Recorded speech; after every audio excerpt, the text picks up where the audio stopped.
نحمده ونصلي على رسوله الكريم اما بعد فاعوذ بالله من الشيطان الرجيم بسم الله الرحمن الرحيم يا ايها الذين امنوا اصبروا وصابروا ورابطوا واتقوا الله لعلكم تفلحون صدق الله العظيم رب اشرح لي صدري ويسر لي امري واحلل عقدة من لساني يفقهوا قولي آمين یا رب العالمین۔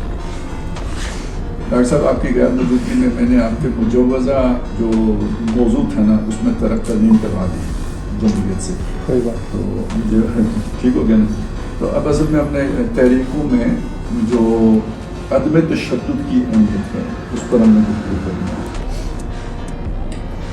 سب سے پہلی بات تو یہ ہے کہ دیکھیں اس پہ ہم نے بہت گفتگویں کی ہیں، میں صرف دہرا دیتا ہوں کہ جو بھی یہ کائنات کا سفر ہے یہ حق کی طرف ہے، بیچ میں باطل کے ادوار آتے ہیں، وہ مٹ جاتے ہیں اور آخر تک انسان نے جہاں پہنچنا ہے نا وہ اللہ تعالیٰ نے جو دین حق جناب محمد رسول اللہ صلی اللہ علیہ وسلم کو عطا کیا تھا اس تک پہنچنا ہے۔ صحابہ کرام کو اللہ نے حکم دیا یہ کرو، انہوں نے کیا، اس پہ کوئی انہوں نے سوچا سمجھا نہیں، بس جو اللہ نے حکم دیا وہ پورا کرنا ہے۔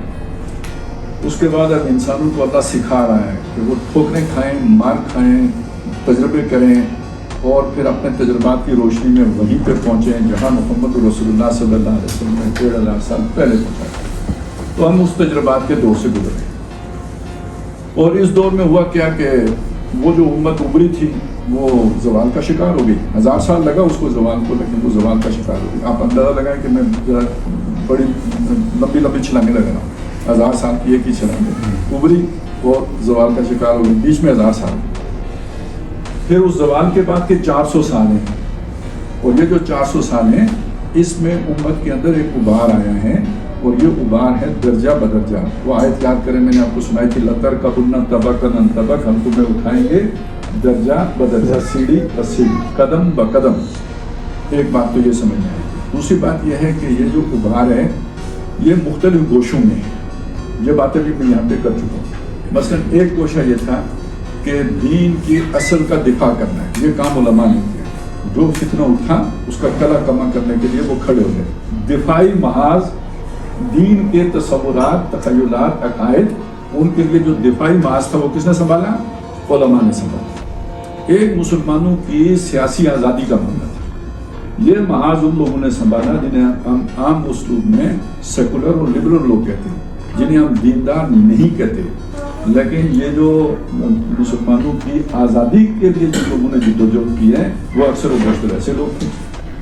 زیادہ تر لوگ وہ تھے جو علی گڑھ سے وابستہ تھے، اور علی گڑھ کے بارے میں جو علماء کا موقف ہے بہت شدت پسندانہ ہے، آپ کو معلوم ہے۔ اور آج بھی ہمارے جو اکثر و بیشتر حکمران ہیں وہ سعودی عرب میں حکمران ہوں، ایک دو ملکوں کو چھوڑ کر، ایران اور افغانستان کو چھوڑ کر، باقی جہاں جہاں مسلمان آزاد ہیں اور ان کے جو حکمران ہیں بالعموم وہ اسی طرح کی سوچ کے حامل ہیں، جو جسے ہم سیکولر یا لبرل سوچ کہتے ہیں۔ لیکن ایک کام وہ کر رہے ہیں مسلمانوں کی آزادی کے لیے، کو برقرار رکھنے کے لیے، جو ان کے بس میں ہوتا ہے، اپنی سمجھ کے مطابق، اس کے مطابق وہ اقدامات کرتے رہتے ہیں۔ وہ اسلام کے اعتبار سے جائز ہے ناجائز ہے اس سے انہیں بحث نہیں ہوتی، وہ قابل عمل ہونے چاہیے، نتیجہ خیز ہونے چاہیے، مقصد پورا کرنے والے ہونے چاہیے۔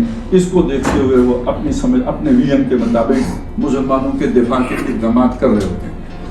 یہ جتنے بھی ہماری فوجیں بنی ہیں مختلف ممالک سے بنی ہیں، جو جن کے پاس کوئی ٹیکنالوجی آئی ہے جیسے ہمارے پاس آ گئی ہے، یہ انہیں اسی سوچ کے تابع آئی ہے۔ یہ کوئی اللہ کی رضا کے لیے اور آخرت کے اجر کے لیے اور اسلام کے غلبے کے لیے یہ کام نہیں کیا گیا، یہ مسلمانوں کا دفاع اس طور پر کیا گیا۔ یہ دوسرا محاذ ہے۔ ایک تیسرا محاذ ہے جو AI تحریکوں نے سنبھالا، جس میں علامہ اقبال کا بھی نام آتا ہے فکری رہنمائی دینے میں، اس میں ابوالکلام آزاد کا نام بھی آتا ہے، اس میں مولانا مودودی رحمۃ اللہ علیہ کا نام بھی آتا ہے، اس میں ڈاکٹر اسرار احمد رحمۃ اللہ علیہ، یہ سارے نام اس میں آتے ہیں۔ تو انہوں نے اس وہ جو دین کی اصل فکر تھی اس کے احیاء کا کام کیا۔ یہ بالکل ایک الگ تھلگ کام ہے کہ جس کے نتیجے میں، اچھا جیسے میں پاکستان کی بات کر کے رہ گیا، اس میں مصر میں بھی بڑی بڑی شخصیات ہیں، حسن البنا شہید ہیں، سید قطب شہید ہیں، یہ اس طرح کے لوگ ہیں۔ اسی طرح جو ہے نا وہ حسن ترابی ہیں، یہ مختلف شخصیات ہیں۔ ایران میں ڈاکٹر علی شریعتی تھے، جن لوگوں نے یہ دین کے احیاء کا کام کیا اور مسلمان عوام کے اندر یہ سوچ پیدا کی کہ دین کا غلبہ، دین کا سیاسی غلبہ، دین کا معاشی